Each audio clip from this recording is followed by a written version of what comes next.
नमस्कार दोस्तों, स्वागत है आप सभी लोगों का मेरे YouTube चैनल पर।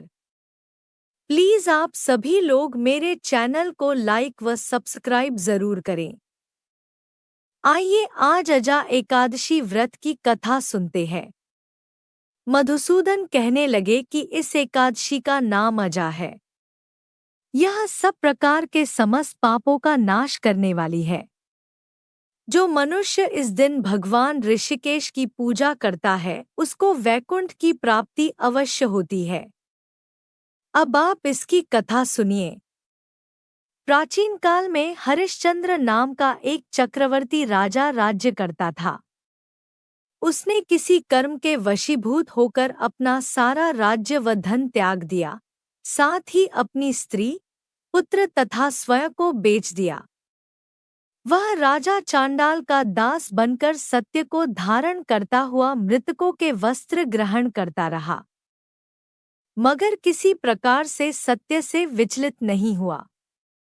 कई बार राजा चिंता में डूबकर अपने मन में विचार करने लगता था कि मैं कहाँ जाऊं, क्या करूं, जिससे मेरा उद्धार हो। इस प्रकार राजा को कई वर्ष बीत गए। एक दिन राजा इसी चिंता में बैठा हुआ था कि गौतम ऋषि आ गए। राजा ने उन्हें देखकर प्रणाम किया और अपनी सारी दुख भरी कहानी कह सुनाई। यह बात सुनकर गौतम ऋषि कहने लगे कि राजन, तुम्हारे भाग्य से आज से 7 दिन बाद भाद्रपद कृष्ण पक्ष की अजा नाम की एकादशी आएगी। तुम विधिपूर्वक उसका व्रत करो। गौतम ऋषि ने कहा कि इस व्रत के पुण्य प्रभाव से तुम्हारे समस्त पाप नष्ट हो जाएंगे। इस प्रकार राजा से कहकर गौतम ऋषि उसी समय अंतर्ध्यान हो गए।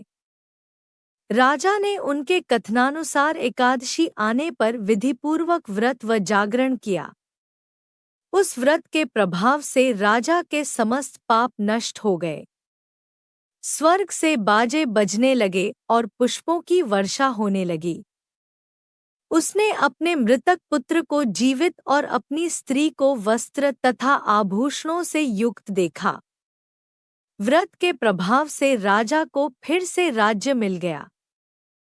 अंत में वह अपने परिवार सहित स्वर्ग को चला गया। हे राजन, यह सब अजा एकादशी के प्रभाव से ही हुआ। अतः जो मनुष्य यत्न के साथ विधिपूर्वक इस व्रत को करते हुए रात्रि जागरण करते हैं, उनके समस्त पाप नष्ट होते हैं और अंत में वे स्वर्गलोक को प्राप्त होते हैं। इस एकादशी की कथा के श्रवण मात्र से अश्वमेध यज्ञ का फल प्राप्त होता है। आपको यह जानकारी कैसी लगी कमेंट बॉक्स पर ज़रूर बताएं। साथ ही मेरे चैनल को लाइक व सब्सक्राइब करना न भूलें।